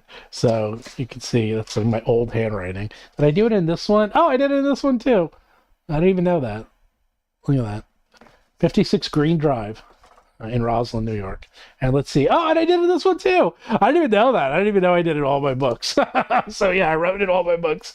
But this thing is in great condition. But man, we would just we would spend our lunches. So everyone else in lunch is like sitting there doing, I don't know what the hell people were doing in lunch. We'd be reading our D&D books. That's what I'd be doing in lunch in my high school and junior high and elementary school. Oh, it does have a scratch on it. That's unfortunate. Did that just happen? Crap, that might have just happened recently. Oh, that sucks, because that scratch definitely wasn't there. All right, well, now I'm beating up my own books yet again. But this is the one that's yellowed. This is the one that I would just look and read this all day, like constantly. I like memorized that book. I love that book. But the point is that, you know, D&D, you would just sit there and just read it, and it was just so exciting. It was just so exciting to even just talk about it and play it. And we were playing it wrong. I had every module. I'm actually still angry. My parents threw out my modules. I can't believe that. I had to buy some new ones though, but at the convention recently, I will show you. Now it's becoming show and tell. We are done with the official topic. But I will show you what I bought at the convention if I don't knock over everything. But I bought Dragonlance. And I bought another Dragonlance because I wanted to reread them. And I bought my favorite character, Dritz. I never read this. This is Dritz's Guide to the Underdark because I love Dritz. And I bought this. Well, the Greyhawk, Castle Greyhawk, because I love Castle Greyhawk. So those are some of my new recent pickups that I got because all mine are thrown out. And I've had all these, but I actually remember I was in Sleepaway Camp when Dragonlance came out, Dragonlance 1, where I got Dragonlance, and I was reading it, and I was like, oh my god, what is this? It has characters and a story? This is awesome. And Knights of Last Call. OG D&D more akin to Bible study than reading rules. That is 100% true, Derek. You were right, is that D&D was Bible study. Because we would sit there in the cafeteria with our books, and I was in the Dragons and Dungeons Club, not the Dungeons and Dragons Club. I gotta find my old yearbook because they messed it up, and I still think about that all the time. And we would just sit there, all of us looking at ours, and then comparing notes and talking about it. It was like Bible study. We're like, oh, look at the doppelganger. It's like, how do you think the doppelganger works? Or when we would look at the rock grub, oh, that was the nastiest. I'll show you the rock grub. Everyone knows what the rock grub is. Look at that picture. Look at it. I turned right to it. Look at that. Oh, it is so terrible. I always felt bad for this guy. I was like, oh, man, that is terrible. And then the rust monster. Look at that thing. There we go. Look, it's eating through the sidebar. Oh, it's eating through its own thing. It's like all this stuff in here. Man, I love this. And I always thought this one. It's like a lion shark. How is it a lion shark? What's that shark thinking? Oh, no. It's actually a sea lion, but you know what I meant. The lion shark. So, yeah. Man, that was Bible study. We just sit around talking about it. Just talking about it. No different than what we're doing here, except we're just not all in the cafeteria together. Yeah, with the OG Monster Manual. I know. Yeah, the Dragons and Dungeons Club. Man, I gotta find that. I want to show people because I remember I was so excited and I got it. I'm like, man, they got it wrong. They got, you know what? I'm gonna look. I think I might have it. Hold on. It's either here or upstairs. Let's see. Uh, Nah, it's in the attic somewhere. It's in the attic. I gotta find my yearbook. I definitely want to get that out and show people. And the other thing, of course, there was not a single girl in the Dragons. I was in every. I was in chess club. I was in Dungeons and Dragons club. I was in the Rocket Club. Like all these clubs, and there was no women in any of these clubs. However, that's not true. There was in our chess club, there was one girl, and she was the best player out of all of us. She was fantastic. And she was Asian, and then her dad made her stop playing chess, and she had to quit the club because it was not becoming of a female. So, give you an idea of what type of world I grew up in. A little different than the world today, to say the least. So, very different in the 80s than it is today. Yeah. And so, yeah, they still, I mean, obviously people do have role playing game clubs. I mean, heck, nowadays they have Fortnite clubs and, and League of Legends clubs. So, makes sense. Yeah, people love shoving people loved shoving people into boxes. Ah, yes. Yeah, well, we had to fight for the D&D club. Like we actually said, "Hey, we want a D&D club." Will I ever create content for Starfinder? Well, I already am because the way Starfinder Second Edition works, it uses the Pathfinder Second Edition rules. Therefore, everything I create will work for Starfinder automatically. There you go. You will be able to use the dragon rules in Starfinder 2.0. In fact, everything I created, all the ancestries will work for Starfinder. And in fact, until when the final Starfinder rules come out, what I'm probably going to do is look to see if there's anything specific to Starfinder. And what I might do is maybe we'll add like an extra page or two or sidebars specifically for that ancestry for Starfinder. So, for example, if there's something specific for Starfinder and we already have the slime, because that's one of our most popular ancestries, or the dragon, and then we'll say, okay, if you're playing Starfinder, here's some extra rules. So we might do that. So therefore, but yeah, you could already use that's going to be a secret backdoor for Starfinder, is that by using the same rules, everything works. Like and they know that. I mean, I've talked to Thirsty Hillman was at Gamma, and he and I were talking quite a bit, and he's like, yeah, just going to work. Simple as that. So there you go. Very easy. An underground chess club. I was also in the computer club, and I was in Mathletes. I was in the computer club. I was in D&D club. I was in chess club. What else did I do that was geeky? Oh, I was on the bowling team. That actually was a lot of fun. I hate to say and my girlfriend was on the bowling team at the time too. There was a guys bowling league and a girls bowling league, but she went to a different school than me, but we all bowled at the same place.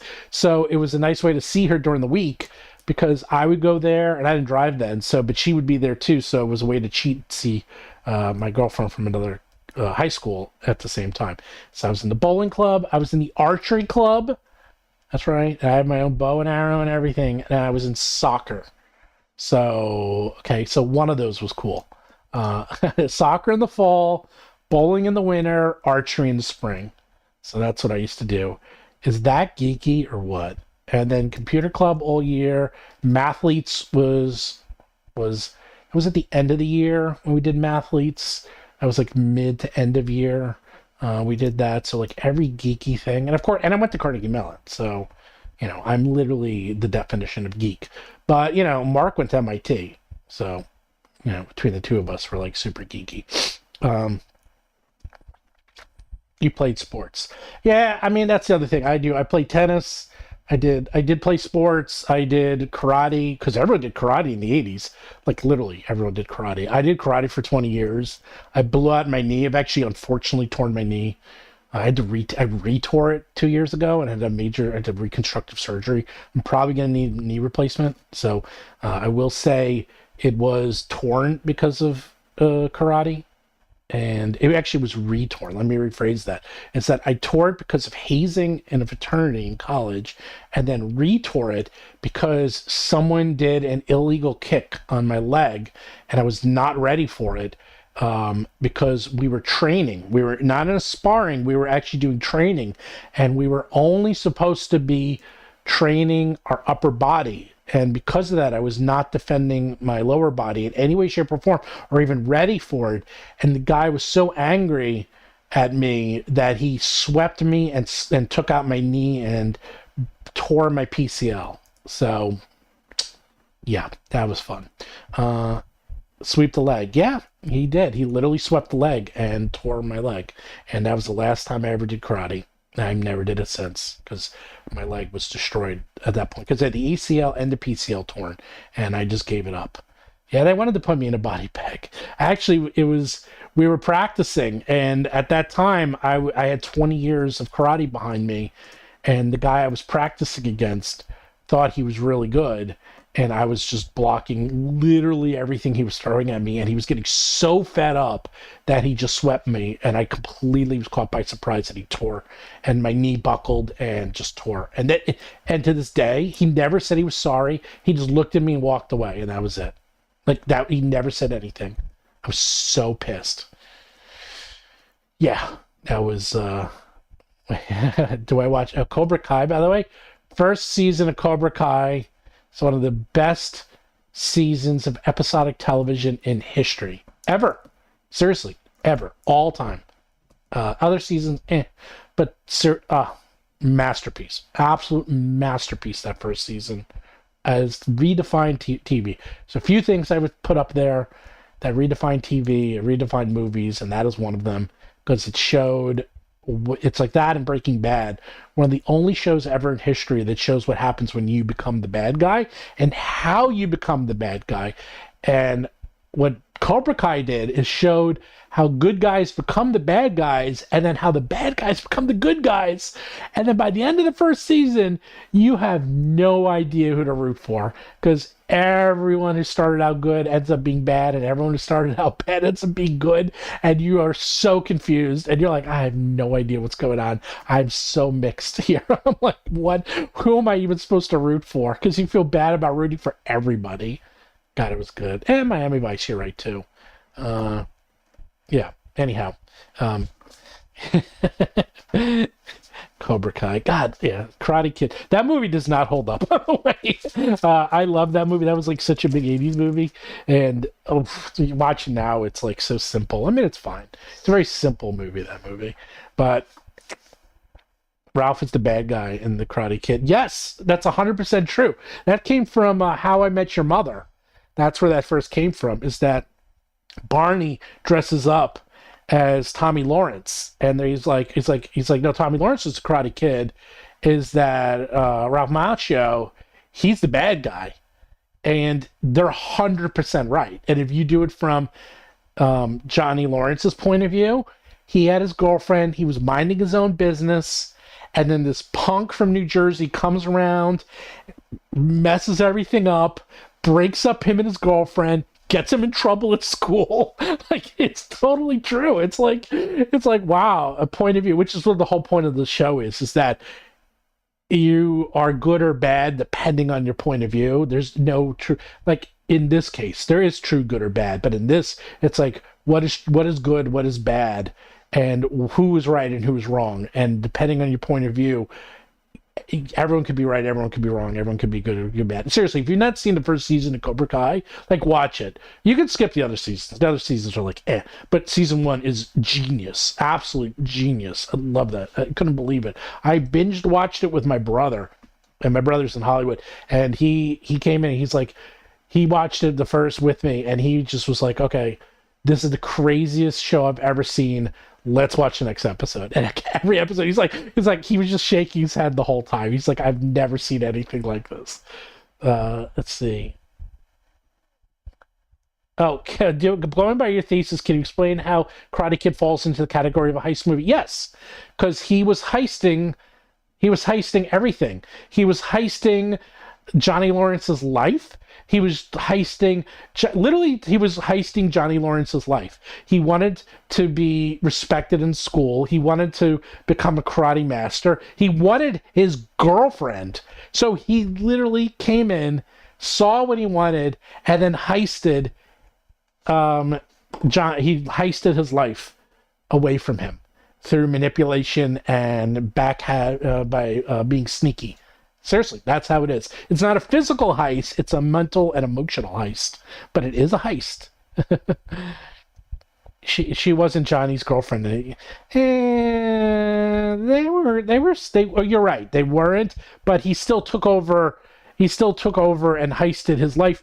He didn't have any ideas on his own. Ralph Macchio came up with all of those ideas and came up with all these things he wanted to do based on someone else. So he literally copied it. He heisted it. He took it over. So therefore, it is a heist. And if you go through the movie, the heist really goes to like story structure, by the way. But if you do it by story structure, it totally is a heist. Because he's like, okay, my goal is to take these things away from him. And that's what a heist is. So I want to enter this karate tournament and take the championship away from Cobra Kai, which he does in the end. Heist. There you go. Well, no, not really. It's not a definition of a heist is loose. A heist can be you're trying to take something from someone else who doesn't want to give it up. That is a heist. And yes, it can be physical, but it can be other things. It doesn't have to be an actual physical. It could be mental, emotional, and so forth. By the way, he took away something physical too. He took the championship away from him. And if you go by Cobra Kai, the logic, that redefined both of their lives. That was the defining moment of their lives, which made Johnny Lawrence become a loser and ended up destroying his life.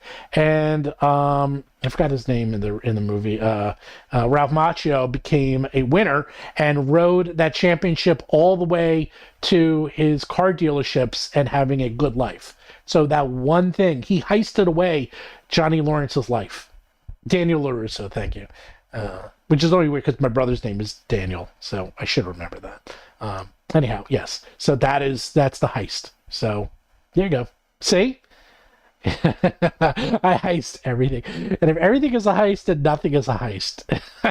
Well, the thing is, not every movie is a heist. We were able to find a couple. It's extremely rare, but there's like 1 out of every 1,000 movies don't fall into that heist category. The heist category is really that you are trying to take something from someone else, and it really comes down to is you need conflict, and all movies need to have, it's just the way script writing works, is that all movies need to have conflict, and the easiest way to have conflict is I want something that someone else has, therefore I need to go get what that other person has, aka a heist, or a need to come up with a plan of attack and a way to get that item from that person. Hence, it's a heist. It really has to do with script writing, and it has to do with motivation, because if there is no conflict, there is no movie. And you can actually, like, if you read any script writing book, that's like the first thing they say. It's like, what's the conflict? There's like a whole bunch of things you need to go through, but conflict is number one. Like, conflict is number one. Everything else stems from conflict. Save you the best all around. Dun, dun, dun, dun, dun, dun, dun. There is a reverse heist. There's a couple of reverse heist movies. Is Lord of the Rings a heist? Yeah, that's a reverse heist movie. They're trying to bring the ring to Mount Doom and destroy it. And there's all this conflict in the way because they're trying to steal the ring. That is a heist. It's a reverse heist, but it's still a heist. It's just the opposite. They're trying to bring something to somewhere, and they're being challenged at every point and time to prevent them from doing it. There we go. Reverse heist. Still a heist. So anyhow, I have to go pretty soon because supposedly, let's see if they send me an email. I had to order 2 tires. Oh my God, what the hell happened? I got 50 emails during this chat. Holy crap. What is going on here? I got a lot of emails. All right, well, I'll see if they have... okay. A lot going on. I'll see if they got my tires in, because my car got a flat, which is great. So, by the way, never get low-profile tires. I had low-profile tires on my original car. These are not low-profile. When I had low-profile tires, I'm not joking, I had a flat every 2 to 3 weeks. I am not joking. Every 2 to 3 weeks, if I hit any curb, I hit anything, boom, flat. I had so many flats. I got tire insurance. Boy, did they lose money on me. Oh my God, it was so ridiculous how many flats I got. And I got rid of that. I was like, I had to get rid of that low profile. So, Seven Samurai. Yep, Seven Samurai. That's a fantastic. By the way, I just saw, if you ever want to see a movie kind of like Seven Samurai, it's not quite as good, but it is pretty good. 13 Assassins. That movie, holy crap. That movie is brutal, and the ending is fantastic. It's basically Seven Samurai, except instead there's 13 guys, and they're trying to kill someone who's guarded by like an army. So it's kind of like Seven Samurai, except instead of trying to guard a town, 7 guys trying to guard a town against an army, it's 13 people trying to assassinate someone who has an army with them. So there you go. Reverse heist for Seven Samurai. Are they stopping the bandits? Yeah, a kind of reverse heist, but Seven Samurai is one of those movies. You see, there's certain movies that are genre-defining movies that go against, by making them genre-defining movies, they might not actually have a heist because of their own thing. Seven Samurai is its own thing. Jaws is its own thing. What else would I say? I'd kind of say Godfather is its own thing. Obviously, most Quentin Tarantino movies are kind of their own thing because he kind of redefines himself in every movie. So there's certain movies that just go against type and sort of redefine the structure of how movies can be. So there are movies out there. I was going to say Seven Samurai and what's the other Kurosawa movie that I'm thinking of? Samurai. The one where everyone, as soon as I look it up, I'll remember, not Hiroshima,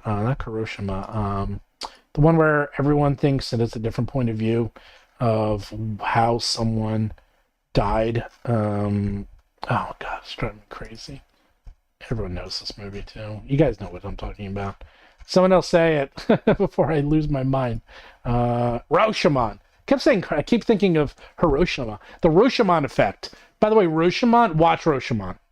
Then that was the first one of its kind. Like, Rashomon defined the unreliable narrator was defined in Rashomon. That is not a heist movie. That's its own thing. So that is, but it was such its own thing that it actually defined a new genre of movie that now everyone's copied from. So you can come up with your own thing, but usually people that come up with their own thing define something new. Like Jaws defined what a blockbuster is and that sort of style movie. Star Wars, even though that is a heist, defined sort of what space fantasy is, and pretty much every movie since in the last 50 years has pretty much copied from Star Wars to now. Like, they still do, just because it did it so well. So, zombie movies aren't heist movies. Zombie movies are, because they're often trying to get somewhere. And they're being, again, reverse heist. They're trying to get somewhere, where they're trying to get to a mall, or trying to get to a pub, and the thing stopping them are the zombies, so they have to get past them. So, there you go. Anyhow, Sixth Sense. Sixth Sense. Is that a heist movie? Yeah, because he's trying to... I could do this all day. I could do this all day. 10, it's a movie. Look it up. Yeah, I know 10. I know Ocean's 11. 12 Monkeys. No, you should have done Ocean's 11, Ocean's 12, and Ocean 13. By the way, Ocean 13 is one of my top 5 favorite movies of all time. I've probably seen it 1,000 times. I never get bored of it. I don't know why. I just love it. There's something about it. It's just the chemistry, the atmosphere, the heistness of it, the Vegas. Just, it's so good. Ocean's 11 is fine. Ocean's 12 is fine. But Ocean's 13, I think it's a masterpiece. I love that movie. Great movie. If you've never seen it, one of my favorite. Ocean's 8, one of the worst movies I've ever seen of all time. It's my bottom 5 of all time. And it's not because I don't like women. It's because there is no conflict. If you want to see what a movie with no conflict looks like, watch Ocean's 8. No conflict. And when you have no conflict, you have no movie. It's really boring. So there you go. So, a heist movie where the zombies are pulling a heist? I'd watch that. That sounds like a good idea. I gotta go. I appreciate it. Thank you for all the likes. Thank you for everyone being here. We had almost 400 people, and considering it was just me, but I gotta go get my tires fixed. And don't forget to check out Dragons. It launches on Monday. You'll also be able to get the free April Fool's Ancestry type thing that we're putting out. Do you ever like movies that are basically giant slideshows? Something like Barracuda. Oh yeah, I have. Look up like Wings of Desire. Not Wings of Desire. Look up Wings of Migration. Is that it? Winged Migration. Look up Winged Migration. That is basically a slideshow. Kind of. It's an animated. But look that one up. That movie is amazing, by the way. No CG. All it is filming birds migrating. But when you see it, it's like, okay, they're up in the air and they're migrating and the camera's like right there. Camera's like right next to the bird. And you're like, how the hell are they doing this? And even the making of that movie is more amazing than the movie itself. Unfortunately, they faked some of these shots because there's like shots of like birds covered in oil and stuff. And they got into trouble because supposedly they faked that. And this thing was up for Oscars, and then it came out. But check out that movie; is incredible. Winged Migration. So yeah, definitely check it out. Thanks for all the hearts. Thanks for all the likes. Tell Mark you wish him to feel better because he's definitely sick, and so is Linda. And otherwise, we're going to be really busy. I'll see you on Monday. Bye, everyone. Thanks for joining us.